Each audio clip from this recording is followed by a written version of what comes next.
रंगी एजुकेशन में आपका हार्दिक स्वागत है।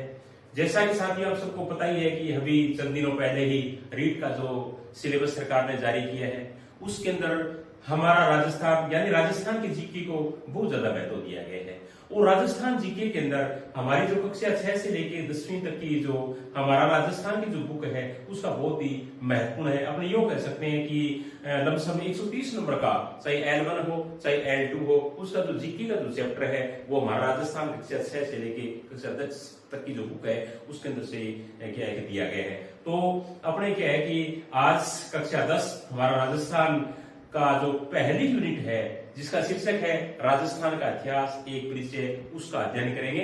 और उसके बाद में 10वीं 9वीं 8वीं 7वीं और 6ठी क्लास इस प्रकार होते हुए हम सभी क्या है कि किताबों का अध्ययन करेंगे हमारा राजस्थान कक्षा 6 से लेके 10वीं तक की। चलो साथियों आज की क्लास को शुरू करते हैं जिसका शीर्षक है राजस्थान का इतिहास एक परिचय क्लास 10वीं।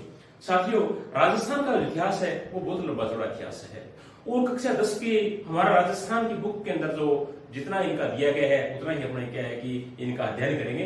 और कोशिश पूरी यही रहेगी कि जितने तथ्य जानकारी या जितना इनका क्या है कि नॉलेज बढ़ता है वो मैं आपको पूरा बताने का प्रयास करूंगा। साथियों जिस प्रदेश में हम रह रहे हैं उसका नाम राजस्थान है और 1949 से पहले याद रखना 1949 से पहले राजस्थान का जो नाम है यानी ये जो भौगोलिक क्षेत्र है इसका नाम क्या है राजस्थान नहीं था। याद रखना कब 1949 यानी 1949 से पहले क्या है कि जिस भूभाग में हम रह रहे हैं या जिसका नाम राजस्थान है राजस्थान नाम नहीं था।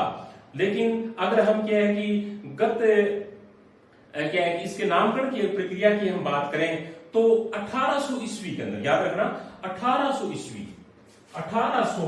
ईस्वी के अंदर राजस्थान में सबसे पहले अगर इसका राजपूताना नाम जो किसी व्यक्ति ने दिया था इस भूभाग का वो व्यक्ति थे जॉर्ज थॉमस। याद रखना क्या नाम है जॉर्ज थॉमस ने क्या है कि इस भूभाग का जिसको अपने राजस्थान कहते हैं 1800 ईस्वी के अंदर इसका नाम है वो राजपूताना दिया था। लेकिन 1829 ईस्वी के अंदर इसका नाम राजस्थान या राजस्थान यानी 1829 ईस्वी के अंदर इसका नाम अगर राजस्थान या राजस्थान नाम किसी व्यक्ति ने दिया था तो वो व्यक्ति थे कर्नल जेम्स टोड। क्या नाम था कर्नल जेम्स टोड ने क्या है कि इस क्षेत्र का नाम है वो राजस्थान या राजस्थान नाम है वो दिया था। दोबारा देख लेते हैं 1800 ईस्वी के अंदर राजस्थान के भूभाग का नाम राजपूताना सबसे पहले जिस व्यक्ति ने दिया था उसका नाम था जॉर्ज थॉमस।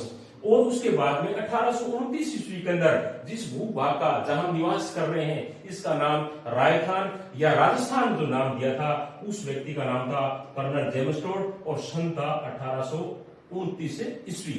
और उन्होंने एक किताब लिखी थी क्योंकि वो राजस्थान के भ्रमण पर थे तो उन्होंने किताब लिखी थी। उस किताब का नाम है साथियों एनेल्स एंड एंटीक्विटीज ऑफ राजस्थान। बहुत ही महत्वपूर्ण है क्या नाम किताब का एनेल्स एंड एंटीक्विटीज ऑफ राजस्थान। इस किताब के अंदर उन्होंने क्या है कि राजस्थान नाम वो दिया था 1829 ईस्वी के अंदर और ये बुक किसने लिखी थी कर्नल जेम्स टोड ने।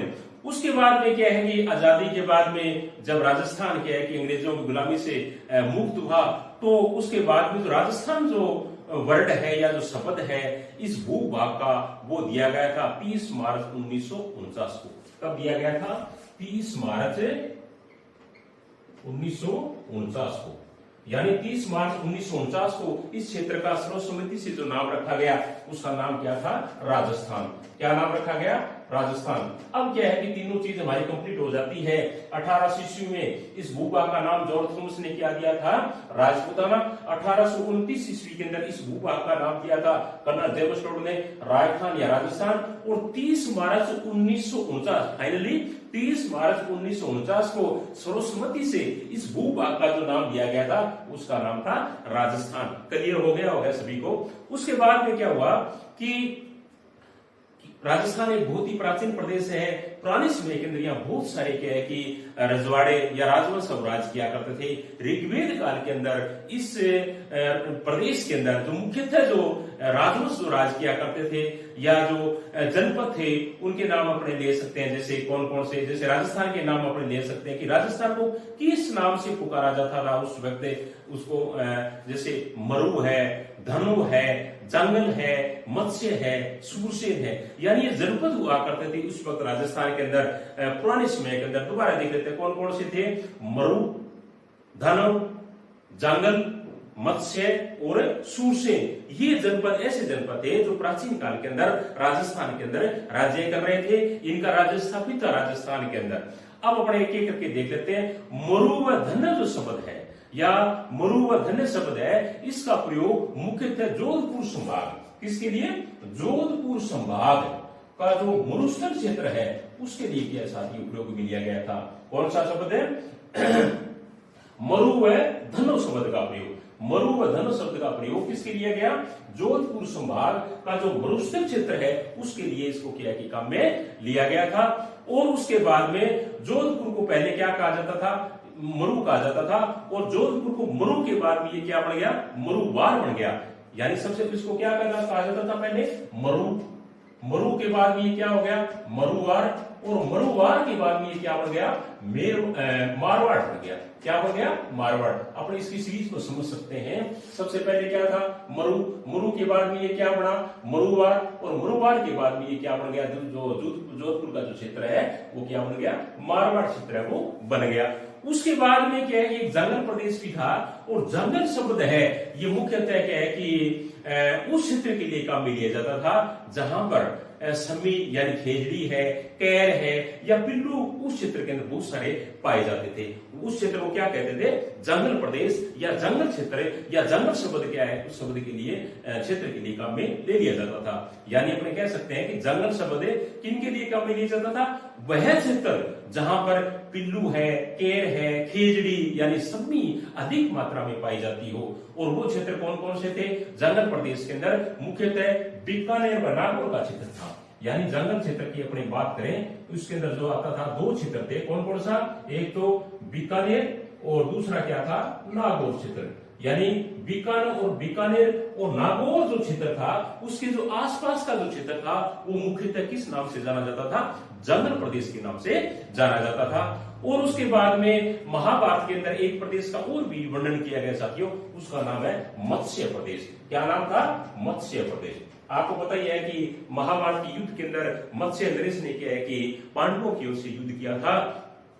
तो मत्स्य जो प्रदेश है ये इसका वर्णन है वो महाभारत के अंदर क्या है कि वर्णित किया गया। प्रश्न भी आ सकता है कि राजस्थान का वो जनपद कौन सा है जिसका वर्णन क्या है मध्य प्रदेश महाभारत के अंदर किया गया? तो अपने क्या नाम बताएंगे? मत्स्य। एक और भी है सूरसेन। सूरसेन और मत्स्य दो ऐसे जनपद हैं जिनका वर्णन क्या है कि महाभारत के अंदर किया गया है। तो मत्स्य प्रदेश है ये मुख्यतः क्या है कि तीन क्षेत्रों में था। कौन कौन सा? जयपुर, अलवर और भरतपुर। मत्स्य किन में? जयपुर, दूसरा अलवर और तीसरा क्या है? भरतपुर क्षेत्र। यानी ये तीन ऐसे क्षेत्र थे जहां पर क्या है कि मत्स्य क्षेत्र है वो वहां का जो राजा था वो राज किया करता था। तो अपने कह सकते हैं कि मत्स्य क्षेत्र किन किन क्षेत्रों में था? जयपुर के अंदर, अलवर के अंदर और भरतपुर के अंदर। इनका जो आसपास का जो भूभाग था वहां जो प्रदेश था उसका नाम क्या था? मत्स्य प्रदेश था। और मत्स्य प्रदेश की जो राजधानी थी ये बहुत महत्वपूर्ण है। मत्स्य प्रदेश की राजधानी का नाम था विराटनगर। क्या नाम था? विराटनगर। मत्स्य प्रदेश की राजधानी का नाम क्या है? विराटनगर। और उसके बाद में एक प्रदेश और भी था साथियों, उसका नाम था सूरसेन प्रदेश। जैसे अभी थोड़ी देर पहले अपनी चर्चा कर रहे थे कि महाभारत के अंदर मुख्यतः राजस्थान के दो जनपदों का उल्लेख किया गया है। एक है मत्स्य और दूसरा क्या है? सूरसेन। तो सूरसेन जो प्रदेश था ये भरतपुर का कुछ हिस्सा यानी मथुरा के आसपास का जो बेल्ट है यूपी साइड से राजस्थान का लगता हुआ वहां पर, और साथ में धौलपुर और करौली के आसपास का जो क्षेत्र था वो क्या है कि मत्स्य इसमें सूरसेन क्षेत्र के अंदर आता था। और सूरसेन प्रदेश का भी वर्णन वो महाभारत के अंदर किया गया है। आगे वाला जो महत्वपूर्ण जो प्रदेश है साथियों उसका नाम है कंठल। कई बार क्या है कि पेपर में राजस्थान की प्रतियोगिता परीक्षा में इस प्रकार के ये प्रश्न पूछ लिए जाते हैं कि कंठल किसको कहते हैं, या कंठल प्रदेश के अंदर कौन कौन से क्षेत्र आते हैं, या कंठल किसका नाम था।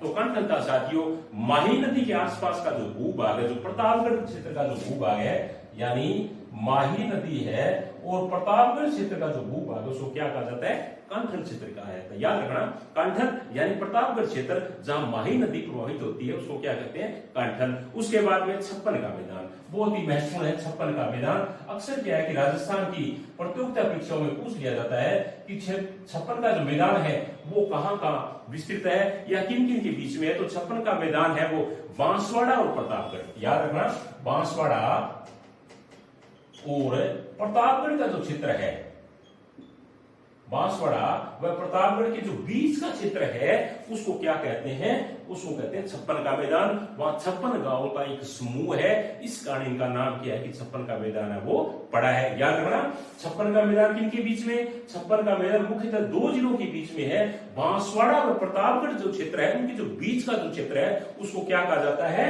उसको कहा जाता है छप्पन का मैदान। छप्पन का मैदान इसका नाम क्यों पड़ा, छप्पन का मैदान नाम इसे पड़ने का ये है यहाँ 56 गांवों का समूह है। आगे बढ़ जो क्षेत्र है या जो एरिया है या जो भूभाग उसका नाम है उपप्रमान। क्या नाम है, उपप्रमान। बहुत ही महत्वपूर्ण है राजस्थान की प्रतियोगिता परीक्षाओं में, चाहे बीएसटीसी हो, चाहे बीएड हो, चाहे रीड हो, चाहे फर्स्ट ग्रेड हो, चाहे सेकंड ग्रेड हो। अपने जो आज चर्चा करें हमारा राजस्थान कक्षा 10 का, ये बहुत ही महत्वपूर्ण बुक है साथियों और सरकार की ओर से अधिकृत बुक है, तो इसमें किंतु परंतु वाली कोई बात ही नहीं है। तो ये जो प्रश्न आज कर रहे हैं अक्सर क्या है कि प्रतियोगिता परीक्षाओं में अपने को क्या है कि देखने को मिलते हैं। तो उपप्रमान जो क्षेत्र था तो वो कहां था, उपप्रमान जो क्षेत्र था वो भैंसरोडगढ़ से लेके बिजोरिया क्षेत्र था, भैंसरोडगढ़ से लेके बिजोरिया क्षेत्र का जो पठारी क्षेत्र था उसको क्या कहते हैं, उपप्रमान कहते हैं। यानी भैंसरोडगढ़ से लेकर के प्रतापगढ़, भैंसरोडगढ़ से लेकर के बिजोरिया क्षेत्र के जो बीच का जो पठारी प्रदेश है उसको क्या कहते हैं, उपप्रमान कहते हैं। उसके बाद में है गिरवा। गिरवा बहुत ही महत्वपूर्ण प्रश्न साथियों कि गिरवा किसे कहते हैं, उदयपुर शहर या उदयपुर के आसपास का जो पहाड़ी क्षेत्र है उसको क्या कहा जाता है, गिरवा। या गिरवा किसका नाम है, उदयपुर का पहाड़ी क्षेत्र का, यानी उदयपुर के आसपास का जो पहाड़ी क्षेत्र उसको क्या कहा जाता है, गिरवा कहा जाता है। उसके बाद में मांड, मांड साथियों, मांड बहुत ही महत्वपूर्ण क्षेत्र क्या है कि आता है, मांड यानी जैसलमेर का जो क्षेत्र है, जैसलमेर का जो आसपास या जैसलमेर जिले का जो क्षेत्र था पुराने समय के अंदर क्या इसको क्या कहा जाता था, मांड कहा जाता था। उसके बाद में है बागड़। बागड़ क्षेत्र साथियों बहुत ही महत्वपूर्ण है, अक्सर राजस्थान की प्रतियोगिता परीक्षा में बागड़ शब्द के बारे में पूछ लिया जाता है। तो बागड़ डूंगरपुर व बांसवाड़ा क्षेत्र, डूंगरपुर व बांसवाड़ा का जो क्षेत्र है उसको क्या कहा जाता है, बागड़ कहा जाता है। बागड़ किसे कहा जाता है, डूंगरपुर में बांसवाड़ा का जो क्षेत्र उसको क्या कहते हैं, बागड़ कहते हैं। उसके बाद में हाड़ौती बहुत ही महत्वपूर्ण है, हाड़ौती का जो क्षेत्र है, हाड़ौती, हाड़ौती साथियों कोटा बूंदी का जो क्षेत्र है, कोटा और बूंदी इसका जो क्षेत्र है उसको क्या कहते हैं, हाड़ौती का क्षेत्र है वो कहा जाता है। उसके बाद में है शेखावाटी, बहुत ही महत्वपूर्ण है शेखावाटी, यानी सीकर, झुंझुनू और चूरू जिले, ये 3 जिले ऐसे हैं जिनका भूभाग है वो किसके अंदर आता है, शेखावाटी क्षेत्र के अंदर आता है। इनके नाम से आप देख सकते हो, जैसे रामगढ़ शेखावाटी है, या इसके साथ साथ में अन्य बहुत सारे क्या है कि शहर उनके आगे शेखावाटी लगता है। यानी 3 जिले याद रखना, कौन कौन से 3 जिले, सीकर, झुंझुनू और चूरू जिले का जो क्षेत्र है वो क्या कहलाता था प्राचीन काल के अंदर। और वर्तमान में भी क्या है कि इनके गांव के नाम या शहरों के नाम के आगे शेखावाटी शब्द है वो लिखने को देखने को अपने को मिलता है। उसके बाद में साथियों क्या है कि ये थे अपने कुछ महत्वपूर्ण जो स्थान या जो क्षेत्र थे।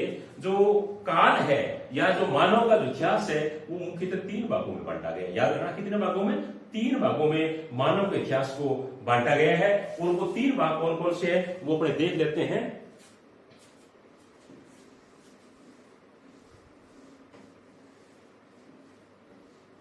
यानी मानव के इतिहास को मुख्यतः क्या है कि इतिहासकारों ने 3 भागों में बांटा है और वो 3 भाग एक एक करके देख लेते हैं कौन कौन से है 3 भाग है वो। जैसे प्राक युग, 1 नंबर का नाम क्या है, प्राक युग, और 2 नंबर वाले का नाम है आद्य युग, आधे युग। एक नंबर वाले का नाम क्या है? प्राक युग। दो नंबर वाले क्या है? आदि युग। और तीसरे नंबर वाले का नाम है ऐतिहासिक युग। क्या नाम है? ऐतिहासिक युग।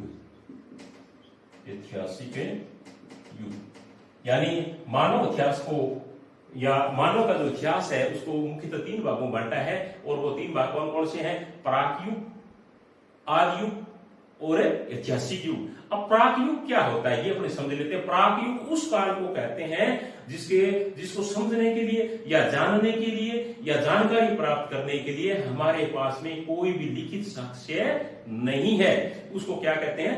प्राक युग। याद रखना, प्राक युग किसे कहते हैं? यानी उस काल को जानने के लिए हमारे पास में कोई लिखित साक्ष्य नहीं है, वो काल कौन सा कहलाता है? वो प्राक युग काल कहलाता है। और उसका समय कब से शुरू होता है? सृष्टि के निर्माण से लेकर के, यानी सृष्टि का जो निर्माण हुआ था उससे लेकर के और हड़प्पाकालीन जो सभ्यता थी उससे पहले का जो काल है वो कौन सा कहलाता है? प्राक युग कहलाता है। उसके बाद में दूसरा जो युग है उसका नाम है आद्य युग। आद्य युग किसे कहते हैं? आद्य युग वो होता है इसका लिखित साक्ष्य तो उपलब्ध है, यानी आद्य युग किसे कहते हैं? जिसका लिखित साक्ष्य तो उपलब्ध है लेकिन उस लिपि को पढ़ा नहीं गया जा सकता, यानी लिपि है ऐसी जिसको पढ़ना असंभव है, इसलिए अपने को जानकारी उस युग की नहीं मिलती है। और ये जो काल है ये हड़प्पा सभ्यता के काल से लेकर के 600 ईस्वी यानी 600 ईसा पूर्व तक का जो काल है वहां तक का माना गया। याद रखना, कब से? हड़प्पा सभ्यता के काल से लेकर के 600 ईसा पूर्व का जो काल है वो क्या कहलाता है? आद्य युग कहलाता है। और आद्य युग वो युग होता है इसका लिखित साक्ष्य तो उपलब्ध है लेकिन अपने लिपि को नहीं पढ़ सकते, इसलिए नॉलेज अपने को नहीं हो सकता कि उस काल में किस प्रकार का क्या है कि सभ्यता संस्कृति हुआ करती थी। तीसरा था ऐतिहासिक युग। ऐतिहासिक युग कौन सा है? जिसका लिखित साक्ष्य भी उपलब्ध है और स्पष्ट भी है और उसको पढ़ करके अपने जानकारी भी प्राप्त कर सकते हैं, यानी जो वर्तमान काल चल रहा है इस प्रकार का काल ऐतिहासिक युग के अंदर आता है। ये कब से?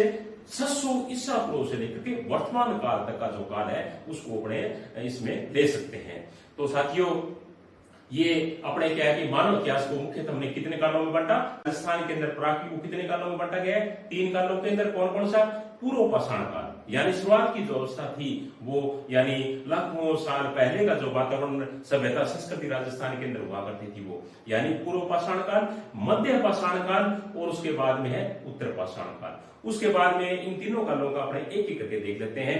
पूर्व का पाषाण काल। पूर्व पाषाण काल के अंदर साथियों जो महत्वपूर्ण जो बात थी वो ये थी कि 1870 के अंदर, ये याद रखना 1870 ईस्वी के अंदर यानी पूर्व पाषाण में 1870 ईस्वी के अंदर C.A. हैकेट यानी C.A. हैकेट नाम के करके एक पुरातत्वविद थे। उन्होंने सबसे पहले जयपुर व इंद्रगढ़ के अंदर क्या है कि पत्थर से बनी हुई हैंड एक्स से क्या है प्राप्त की। पत्थर की बनी हुई क्या प्राप्त की? Hand axe. याद रखना 1870 ईस्वी के अंदर सबसे पहले C.A. हैकेट नाम करके एक पुरातत्वविद थे। उन्होंने जयपुर व इंद्रगढ़ से हैंड एक्स यानी एक कुल्हाड़ी जिसको हस्त कठार कहते हैं वो क्या कि सबसे पहले वो प्राप्त की। उसके बाद में एक विद्वान और थे सेटन कार। क्या नाम था? सेटन कार। सेटन कार नाम के जो पुरातत्वविद थे उन्होंने झालावाड़ से क्या है कि उपकरण प्राप्त किए, यानी उस काल के जो उपकरण है वो झालावाड़ से क्या है कि उन्होंने प्राप्त किए। विद्वान का नाम क्या है? सेटन कार। और तीसरे जो विद्वान थे उनका नाम था बी आर्विन। क्या नाम था? बी आर्विन। और बी आर्विन ने जालौर से यानी जालौर और आसपास के क्षेत्र से क्या है कि उन्होंने उपकरण वो प्राप्त किए। अब मुख्यतः क्या है कि 3 विद्वान हमारे सामने आते हैं। कौन कौन से? पूर्व पाषाण काल में 3 मुख्यतः राजस्थान से जो लाखों साल पहले के जो उपकरण जो मिले हैं उनमें सबसे पहले 1870 ईस्वी के अंदर C.A. हैकेट इन्होंने क्या प्राप्त किया? इन्होंने हैंड एक्स यानी हाथ वाली जो कुल्हाड़ी थी उसको क्या है प्राप्त किया। कहां से? जयपुर व इंद्रगढ़ से। उसके बाद में दूसरे जो पुरातत्वविद थे उनका नाम था सेटन कार। उन्होंने क्या है कि झालावाड़ से उस काल के जो उपकरण है वो प्राप्त किए। और तीसरे विद्वान थे बी आर्विन। उन्होंने जालौर से क्या है कि वो उपकरण है वो उस काल के वो प्राप्त किए। उसके बाद में डेक्कन कॉलेज पुन्ना के जो प्रोफेसर थे उन वीरेंद्र नाथ मिश्र और राजस्थान पुरातत्व एवं संग्रहालय विभाग के जो आरसी अग्रवाल थे और डॉक्टर विक्रम कुमार हरिश्चंद्र मिश्रा ने भी क्या है कि उस काल की सभ्यता और संस्कृति को समाज के सामने लाने के लिए अनेक उपकरण और संसाधन है वो प्राप्त किए। उसके बाद में आगे बड़ा जो काल आता साथी उसका नाम था मध्य पाषाण काल, यानी राजस्थान के अंदर मध्य पाषाण काल के अंदर जो सभ्यता पनपी वो एक तो लूनी नदी और उसकी जो सहायक नदियां थी वहां पर, और दूसरा चित्तौड़ की जो भेड़स नदी है और उसकी जो घाटी है वहां पर, और विराटनगर है वहां से क्या है कि पुरातत्वविदों ने क्या है कि उस काल के अनेक उपकरण है वो प्राप्त किए। मध्य पाषाण काल के उपकरण कहां मिले? लूनी नदी व उनकी सहायक नदियों के, और चित्तौड़ की जो भेड़स नदी है उसकी घाटी है वहां से, और साथ में विराटनगर से क्या है कि उस काल के जो उपकरण है वो प्राप्त किए गए। और मुख्य जो उपकरण थे साथियों, ये बहुत महत्वपूर्ण प्रश्न बनता आपके कि उस काल में मध्य पाषाण काल के अंदर मुख्य जो उपकरण है वो कौन कौन से मिले थे? तो मध्य पाषाण काल के हम उपकरणों की बात करें तो इनके अंदर है ब्लेड। पहला क्या आता है? ब्लेड थी, और ब्लेड के बाद में क्या क्या है इसमें? इग्रेवर, ब्लेड, इग्रेवर और tie angle, blade, engraver, tie angle, crescent, टॉपेज, ट्रेपेज और स्क्रेपर, और साथ में एक और था पॉइंटर। ये क्या है कि उपकरण वहां से मिले, और इन सभी उपकरणों को माइक्रोलिथ कहा गया। क्या कहा गया? माइक्रोलिथ। ये आप याद रखना, बहुत ही महत्वपूर्ण है। यानी जो मध्य पाषाण काल था उनकी जो सभ्यताएं पनपी नदी घाटियों के पास में, तो वहां क्या है पुरातत्वविद थे, जो विद्वान थे, उन्होंने अनेक उपकरण प्राप्त किए उस काल के। वो उपकरण जो थे वो इस प्रकार के थे: ब्लेड, इग्रेवर, ट्रायंगल, क्रेसेट, ट्रेपेज, स्केपर और पॉइंटर। और इन्हीं सभी उपकरणों को मिला करके जो इनको नाम दिया गया था वो नाम था माइक्रोलिथ। ये याद रखना बहुत ही महत्वपूर्ण है कि माइक्रोलिथ किसे कहा गया है? तो माइक्रोलिथ मध्य पाषाण काल में जो उपकरण प्राप्त हुए उनको क्या कहा गया है? माइक्रोलिथ है, यानी लघु पाषाण उपकरण इनको अपने हिंदी में कह सकते हैं। आगे वाला जो काल था राजस्थान के अंदर प्राक युग के अंदर, उसका नाम था उत्तर पाषाण काल। क्या नाम था? उत्तर पाषाण काल के अंदर। उत्तर पाषाण काल के जो उपकरण है वो अजमेर, नागौर, सीकर, झुंझुनू, जयपुर, उदयपुर, चित्तौड़, जोधपुर से क्या है कि ये प्राप्त हुए हैं। दोबारा देख लेते हैं कि उत्तर पाषाण काल के महत्वपूर्ण जो उपकरण है वो राजस्थान में कहां से प्राप्त हुए हैं? वो अजमेर है, नागौर है, सीकर है, झुंझुनू है, चूरू है, उदयपुर है, चित्तौड़ है और जोधपुर से वो प्राप्त हुए हैं। उसके बाद में साथियों राजस्थान के अंदर धातु युग शुरू होता है, जैसे कांस्य युग है या लोहेकालीन युग है या क्या है कि मध्य भारत संस्कृति है। ये भी क्या है कि आपकी बुक के अंदर सिलेबस के अंदर है, तो इनको हम देख लेते हैं। राजस्थान में धातु युग है, इनके अंदर ताम्रकालीन संस्कृति की जो स्तर है ये बहुत महत्वपूर्ण है। अक्सर राजस्थान की प्रतियोगिता परीक्षा में पूछ लिया जाता है सभ्यता का नाम के दे करके कि ये किससे संबंधित है, लोहेकालीन है कि या ताम्रकालीन है। तो अपने क्या है कि आपके बुक के अंदर जो दिया गया है इनका अपने एक एक के विस्तार से देख लेते हैं। ताम्रकालीन संस्कृति के अवशेष राजस्थान में कौन कौन से थे? जैसे गणेश्वर सभ्यता है, गणेश्वर सभ्यता कहाँ है? सीकर के अंदर है, कालीबंगा है, हनुमानगढ़ के अंदर है, गिलूंड है, गिलूंड सभ्यता कहाँ है? राजसमंद के अंदर है, और कुराड़ा सभ्यता कहाँ है? नागौर के अंदर है, आहड़ व झाड़ोल सभ्यता कहाँ है? उदयपुर के अंदर है, पिंड पांडलिया सभ्यता कहाँ है? चित्तौड़गढ़ के अंदर है, साबड़िया व कुगल सभ्यता कहाँ है? बीकानेर के अंदर है, और कोल माहौली सभ्यता कहाँ है? सवाई माधोपुर के अंदर है, और मल्लाह सभ्यता कहाँ है? भरतपुर के अंदर है, और बुड्ढा पुष्कर कहाँ है? अजमेर के अंदर है, और एलाना सभ्यता कहाँ है? जालोर के अंदर है, और नंदलालपुरा, कीराडोल और साथ में चीथवाड़ी सभ्यता कहाँ है? ये जयपुर के अंदर है साथियों। और सभी की सभी ताम्रकालीन सभ्यता के अंदर ये आती है, बहुत ही महत्वपूर्ण है। आप देखना राजस्थान की प्रतियोगिता परीक्षाओं में इस प्रकार का प्रश्न आपको पक्का मिलेगा, एक प्रकार का कि निर्माण में ताम्रकालीन सभ्यता है नहीं है या लोहेकालीन है। ये सभ्यता का नाम देकर के जिले का नाम पूछ लेंगे या जिले का नाम दे करके आपको सभ्यता का नाम पूछ लेंगे। तो ये सभी की सभी बहुत ही महत्वपूर्ण है। हम दोबारा देख लेते हैं एक बार ताम्रकालीन सभ्यता कौन कौन सी है।